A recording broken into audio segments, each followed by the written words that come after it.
The Blackcoat's Daughter is a mystery horror movie written and directed by Oz Perkins, the son of Anthony Perkins, the original Norman Bates from the groundbreaking movie Psycho by Alfred Hitchcock. When this movie came out, it really didn't make much noise and it was not promoted much either. I, myself, find out about this movie a couple years after it came out in 2015, and since I watched it, my mind goes back to it at the most random times. Not because it is perturbing or one of the best horror movies I have ever seen, but because the subtext, the underlying premise of the movie stuck with me a lot. And I really want to talk about this movie because I feel it is very misunderstood. If you look at some of the reviews, it is definitely not that well received. In Google reviews, it has a horrible 2.5 stars, with most of the reviews being a 1 star. Many people called it a slow movie, boring, and confusing. And while obviously I do not agree with this, I can see where people are coming from. But I insist on what I said. This is a misunderstood movie thanks to the horror element tagged to it. When people hear about a good horror movie, they expect to be scared or some perturbing imagery, and the truth is that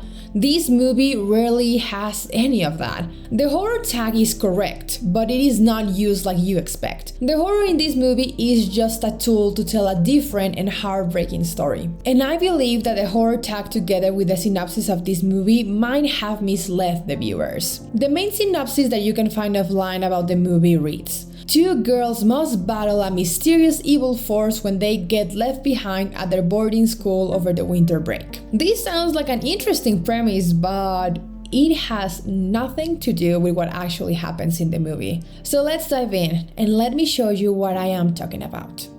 We start the movie with Kat, played by Kierna Shipka. She is asleep when a man that resembles more a dark figure wakes her up. Kat calls this shadow Dad and mentions he has arrived early. We jump to Kat and the man now outside, walking among the snow. Kat asks about the car and then about her mother. And as this happens, we go back to see that Kat is still in her bed, asleep, her hands twitching. We go back outside and understand that it is Kat dreaming, and in this dream, we see a car completely burned with splatters of blood. We never see the face of the man who is dressed in pitch black clothing, and then we cut to black entirely. We go back to Kat, now standing in her bedroom barely lit by the light from outside. In there's a calendar where she has been counting the days to when her mom and dad will arrive to pick her up for the winter break. We are still moving with Kat, and now she is all dressed up in her uniform and she's standing by the door of Father Brian's office, one of the headmasters in the religious boarding school she attends to. In there, Father Brian tells her he won't be able to attend her presentation, but he is sure her friends and family will be having a good time doing so. It is revealed that Kat was unaware Father Brian wouldn't be around because of some family issues, and she asks if maybe he can go check on his family and come back to school to see her performance. The father turns her down and he mentions he won't be back until the winter break is over, just like everyone else. While Kat is visibly disappointed, she suddenly smiles, and the father inquires what is so funny. But it seems that Kat comes back to her senses and says that she did not realize she had smiled. After this, we move to Rose. Rose is another student at the boarding school. In here, we learn that she has been meeting with a boy behind the school's back, and she suspects she is pregnant, and she still doesn't know what she is going to do about it. The last day of school arrives, and so does everyone's parents to see the presentation and pick their kids up. We see Kat again. She's standing by the road as a tear rolls down her cheek. Her parents did not arrive. Kat goes along with her presentation, seeming completely out of it, and then she's taken to the principal's office together with Rose. The principal has been trying to contact Kat's parents, but they had not picked up, and since Kat still doesn't have a cell phone, please remember this movie came out 8 years ago, they had run out of options as to how to contact her parents. The principal insists her parents probably got stuck because of the snow, but they will be arriving soon, sure enough. And as for Rose, she says that she confused the dates and told her parents they should come on Friday to pick her up. She said she already talked to them, but with such short notice, they cannot go 2 days early to pick her up. So she will stay in school till Friday waiting for them. And so Kat and Rose are left alone on the school under the supervision of the two of the caretakers there. As night arrives and the two girls are alone at the dorms, Rose is preparing to go out and lets Kat know that she won't be babysitting her. Kat reminds her the principal says she is supposed to stay with her. Rose mocks Kat and then tells her a scary story about a couple of girls who stay alone in school over a break and that the two caretakers walked in on them worshipping the devil. After that, Kat is left alone to watch as Rose gets in the car with her boyfriend, and so Kat decides to go through Rose's stuff.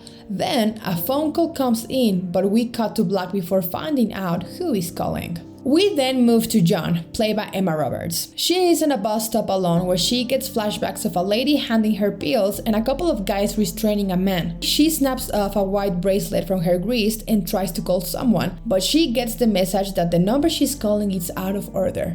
As Joni is sitting all alone in a bench, a man approaches her. Seeing her in that state, he offers her a ride as to not leave her alone in the cold, and after a little exchange, Joan accepts. We go back to Rose. She has now told her boyfriend about the possibility of being pregnant, but his response was not positive, and so she ends the relationship. Once in the restroom, Rose starts hearing a voice coming from the vents. She starts following the sound, leading her into the boiling rooms. One by one, she inspects every room, and that's how she finds Kat, knelt in front of a furnace, bowing to the fire repeatedly. We return to Joan, who is now in a hotel room. She wakes up and takes a shower, and we can see she has a nasty scar on her shoulder. Bill, the man who picked her up, invites her to have dinner. There, he lets her know Joan reminds him of his daughter who passed away 9 years ago, and that he and his wife are heading to the site where she died to leave flowers for her. From his wallet, he takes out a picture of his daughter and hands it to Joan.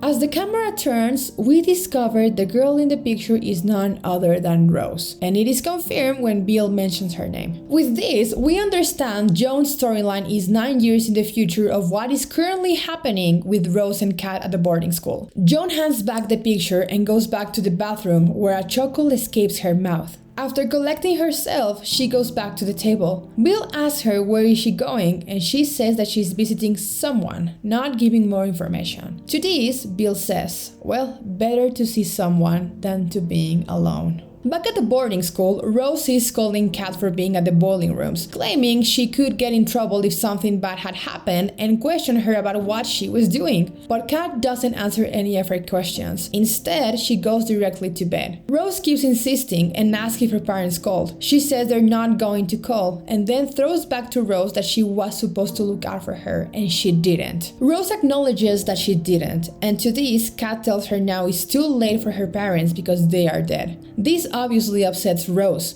who gets up and tells Kat that her parents will be there on Friday and she will be okay. But before she leaves, she asks Kat if there's anything else she could do for her.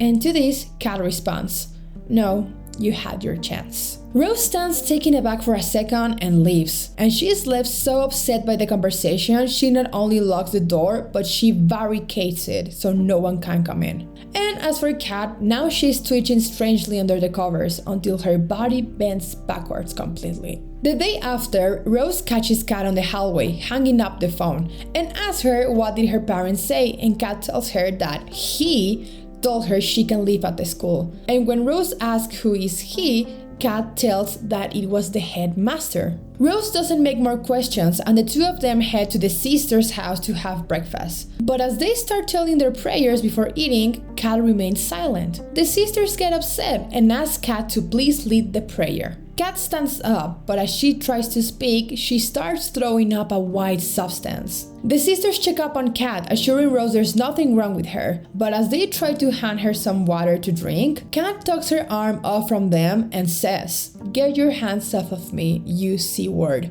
Her face red as a tear runs down her cheek. The phone rings and one of the sisters go to pick up as the other tells Kat she should be ashamed of herself, but Kat remains unaffected. We then cut to the principal arriving to the school together with two police officers. They head straight for the house where the two sisters live and where Kat and Rose should be. However, Rose is back at her room, And at the sister's house, the principal finds a chilling scene before him. We go back to Kat right at the start of the movie where she was crossing another day before she sees her parents. She goes and takes a bath, and as the camera pans on the wall, we see a dark shadow with horns. And from here, we start seeing the movie from Kat's real perspective. When she tries to call her parents, she gets static, and then a voice tells her to kill all the C words. We can see that the moment that she went to visit Father Brian's office, the moment that she smiled without knowing that she did, it was the devil already possessing her. The devil was happy to know the father wouldn't be there.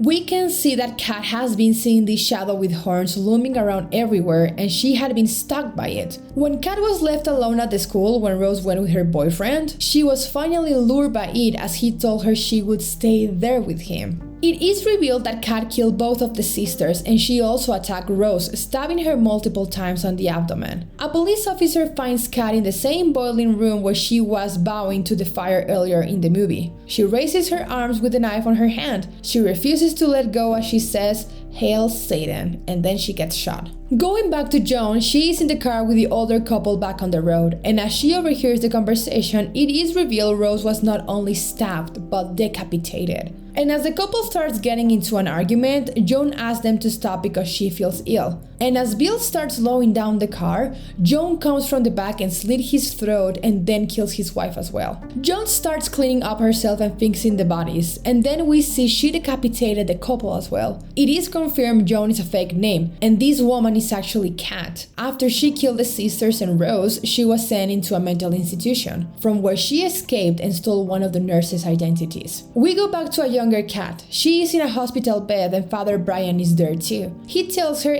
it isn't welcome there and starts doing an exorcism on Kat. On the corner, the same shadow with horns is standing. Kat looks at it and in a mumble says, "Please don't leave." However, the exorcism is a success and the shadow disappears. And as the dream that Kat had in the start, that was basically a vision of what was going to happen to her parents. The principal was back in the school with the officers because they needed to tell Kat that her parents had died in an accident. We go back to an older Kat, and she's back at the boarding school. She goes back to the boiling room where she was possessed, but now the flame is off, meaning that the evil presence is completely gone. Kat goes back outside and breaks down in a heartbreaking wail.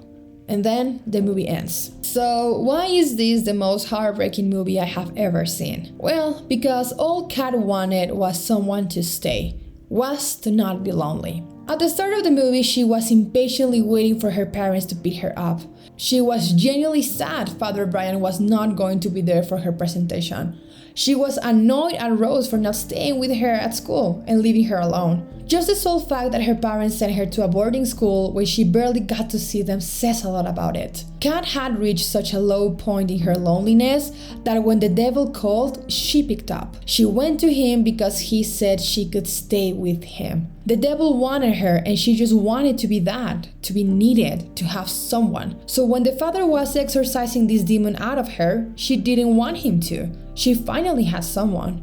Almost a decade later, she is back at the boarding school, looking for the only entity that made her company, and she doesn't even have that now. The Blackcoat's Daughter is a slow-burn atmospheric movie that prioritizes showing just how lonely and empty the world around Kat is. The colors are always pale, almost like there's no life in them. The place always seems to be cold and unfriendly, the kind of place you don't want to sit around for too long. And the darkness, it's always there. The places are never well illuminated, suggesting that the dark presence that eventually overtakes Kat is always roaming around. The darkness is inescapable in this movie. And we can say that said darkness is the devil hunting Kat, but we can also say that that darkness is Kat's loneliness following her around. As you can see, this movie has nothing to do with the premise that I read to you at the start of the video. This is not the story of two girls alone in a boarding school fighting a demon. This is the story of a girl who was so lonely that the devil became her only friend.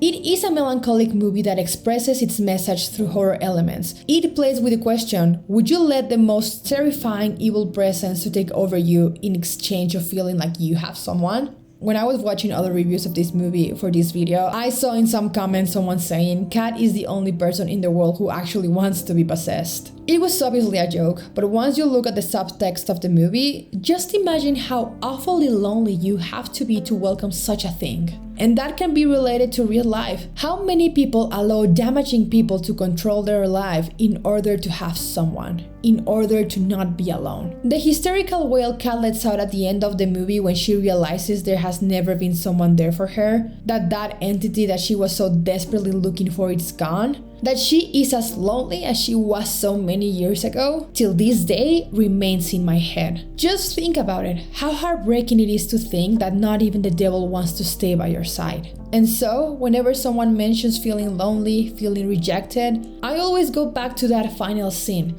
to that final feeling of hopelessness, to that final thought of having a big empty space inside of you and no way to heal it. And it also goes to that last thought of being so alone that not even the devil wants to stay with you.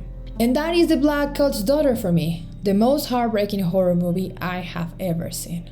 If you reached this point of the video, thank you so much for watching. Thank you so much for listening to me rambling about this movie. Please remember that I'm on Twitch. You can find me with the same username as here. I'm also on Instagram and on Twitter if you want to catch me up there.